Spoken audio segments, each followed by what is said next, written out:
Applications of integration എന്ന ചാപ്റ്ററിൽ നിന്നുമാണ് അടുത്ത ക്വസ്റ്റ്യൻ നമ്പർ 15 വന്നിരിക്കുന്നത്. ഏരിയ കാൽക്കുലേറ്റ് ചെയ്യാനാണ്, ഏരിയ ബൗണ്ടഡ് ബൈ 2 കർവ്സ്.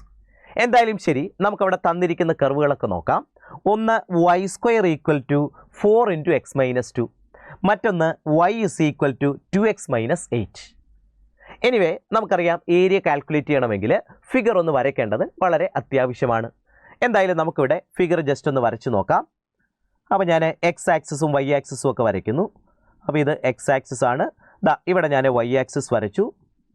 ഇത് എക്സ് ആക്സിസ് ആണ്. ദാ ഇത് വൈ ആക്സിസ് ആണ്. 0 മാർക്ക് ചെയ്തു അല്ലേ. ആദ്യത്തെ കർവ് എടുക്കാം.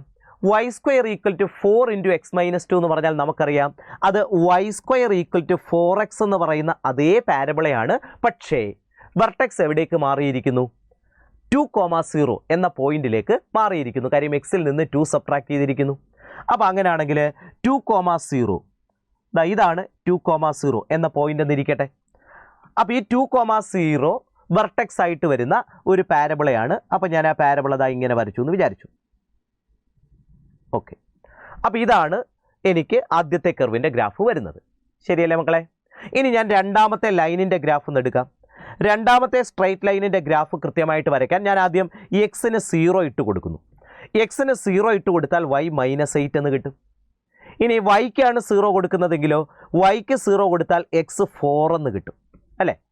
അപ്പോൾ എക്സ് ആക്സിസിൽ 40 എന്ന് പറയുന്ന പോയിന്റിലൂടെ, അപ്പോൾ 40 അതായി ഇവിടോട്ട് അല്ലേ, ഇതാണ് 4, ഇതിലൂടെ കടന്നു പോകും. അതുപോലെ വൈ ആക്സിസിൽ അങ്ങ് -8 അങ്ങ് നേരെ താഴെയാണ് അല്ലേ, ഒരുപാട് താഴെ. അപ്പോൾ ഇതിനെ രണ്ടിനെയും കൂടി ജോയിൻ ചെയ്തല്ലേ നമ്മൾ വരയ്ക്കേണ്ടത്. അപ്പോൾ അത് വരച്ചാൽ ഏതാണ്ട് ദാ ഈ രൂപത്തിൽ വരും അല്ലേ, ഇങ്ങനെ ഇരിക്കും. ശരിയാണല്ലോ. അപ്പോൾ ഈ രണ്ട് കർവുകൾ ബൗണ്ട് ചെയ്യുന്ന ഏരിയ, ഈ രണ്ട് കർവുകൾ ബൗണ്ട് ചെയ്യുന്ന ഏരിയ എന്ന് പറഞ്ഞാൽ ശരിക്കും നമുക്കിതാ ഈ ഏരിയയിലേ വരിക. അപ്പോൾ ഈ ഏരിയ ആണ് ഞാൻ കാൽക്കുലേറ്റ് ചെയ്യേണ്ടത്. ഈ ഏരിയ കാൽക്കുലേറ്റ് ചെയ്യാനായിട്ട് ഈ എക്സ് ആക്സിസിലേക്കുള്ള ഏരിയ എന്ന് ചിന്തിക്കുന്നതിനേക്കാൾ സൗകര്യം വൈ ആക്സിസിലേക്കുള്ള ഏരിയ എന്ന് ചിന്തിക്കുന്നതല്ലേ. അപ്പോൾ ഈ ഏരിയ കാൽക്കുലേറ്റ് ചെയ്യണമെങ്കിൽ എനിക്ക് ദാ ഈ രണ്ട് കർവുകളും കൂടി ഇൻ്റർസെക്റ്റ് ചെയ്ത പോയിന്റുകളിലെ y കോർഡിനേറ്റുകൾ വേണം. ശരിയാണല്ലോ, കാരണം ഞാൻ y ആക്സിസിലേക്കുള്ള ഏരിയ എന്ന രീതിയിലാണ് ഇത് കാൽക്കുലേറ്റ് ചെയ്യാൻ പോകുന്നത്. അപ്പോൾ y വാല്യൂസ് അല്ലേ വേണ്ടത്. ഈ ഏരിയ y ആക്സിസിൽ എവിടം മുതൽ എവിടം വരെയാണ് എക്സ്റ്റെൻഡ് ചെയ്തിരിക്കുന്നത്, അതാണല്ലോ ഞാൻ അറിയേണ്ടത്. അതറിയണമെങ്കിൽ ഈ രണ്ട് ഇക്വേഷൻസ് കൂടി എടുത്ത് ഒന്ന് സോൾവ് ചെയ്താൽ പോരെ.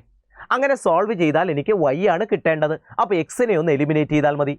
എന്തായാലും ശരി, ഈ ആദ്യത്തെ ഇക്വേഷനിൽ നിന്നും 2xനെ എനിക്ക് y + 8 എന്ന് എഴുതാം, അഥവാ എക്സിനെ y + 8/2 എന്ന് എഴുതാമല്ലോ.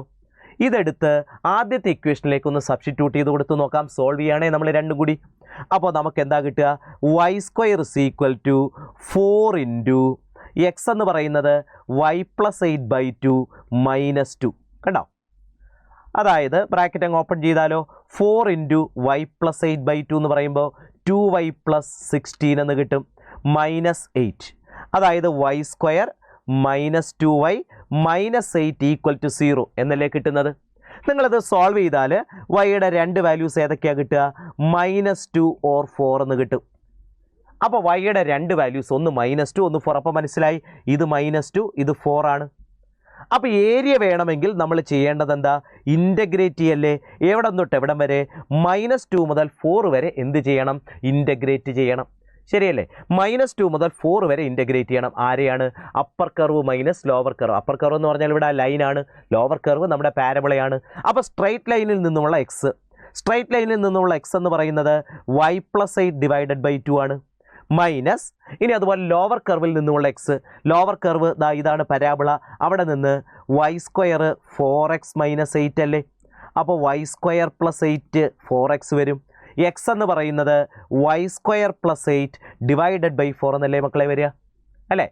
അപ്പോൾ ഇതിനെ വേണമെങ്കിൽ നമുക്കൊന്ന് സിംപ്ലിഫൈ ചെയ്ത് മാറ്റിയിട്ട് ഇൻ്റഗ്രേറ്റ് ചെയ്യാം. -2 to 4, ഒരു 1/4 പുറത്ത് ചാടിച്ചാലോ. രണ്ടിൽ നിന്ന് ഞാൻ 1/4 കോമൺ എടുത്താൽ ആദ്യം ഒരു 2 എക്സ്ട്രാ ന്യൂമറേറ്ററിൽ വരില്ലേ, 2y + 16, പിന്നെ -y² - 8 × dy എന്ന് കിട്ടും. അഥവാ 1/4 ഇൻ്റഗ്രൽ -2 to 4 2y - y² പിന്നെ 8 എന്ന് കിട്ടും × dy. ഇൻ്റഗ്രേറ്റ് ചെയ്യുക അല്ലേ. അപ്പോൾ ഇതിനെ ഞാൻ ഇൻ്റഗ്രേറ്റ് ചെയ്യുന്നു. ഇൻ്റഗ്രേറ്റ് ചെയ്ത് കഴിഞ്ഞാൽ ഇതിൻ്റെ ഇൻ്റഗ്രൽ നമുക്ക് എന്താ കിട്ടുക? 2yയുടെ ഇൻ്റഗ്രൽ y² എന്ന് കിട്ടും അല്ലേ? അപ്പോൾ 1/4 ഉണ്ട്. 2yയുടെ ഇൻ്റഗ്രൽ y² ആണ്. അടുത്ത മൈനസ് y²ൻ്റെ ഇൻ്റഗ്രലോ y³ ആണ്. അതുപോലെ 8ൻ്റെ ഇൻ്റഗ്രൽ എന്ന് പറഞ്ഞാൽ 8y ആണ്. ഓവർ ദ ലിമിറ്റ് -2 to 4 അല്ലേ? അപ്പോൾ ഇത് നിങ്ങൾക്ക് കാൽക്കുലേറ്റ് ചെയ്യാം. അപ്പർ ലിമിറ്റായ 4ഉം ലോവർ ലിമിറ്റായ -2ഉം ഒക്കെ ഇട്ട് കൊടുത്ത് കാൽക്കുലേറ്റ് ചെയ്താൽ നിങ്ങൾക്ക് ആൻസർ കിട്ടുക 9 എന്നായിരിക്കും. സോ 9 ഇവിടെ വന്നിരിക്കുന്നത് ഓപ്ഷൻ 2 ആയിട്ടാണ്. So option 2 is correct.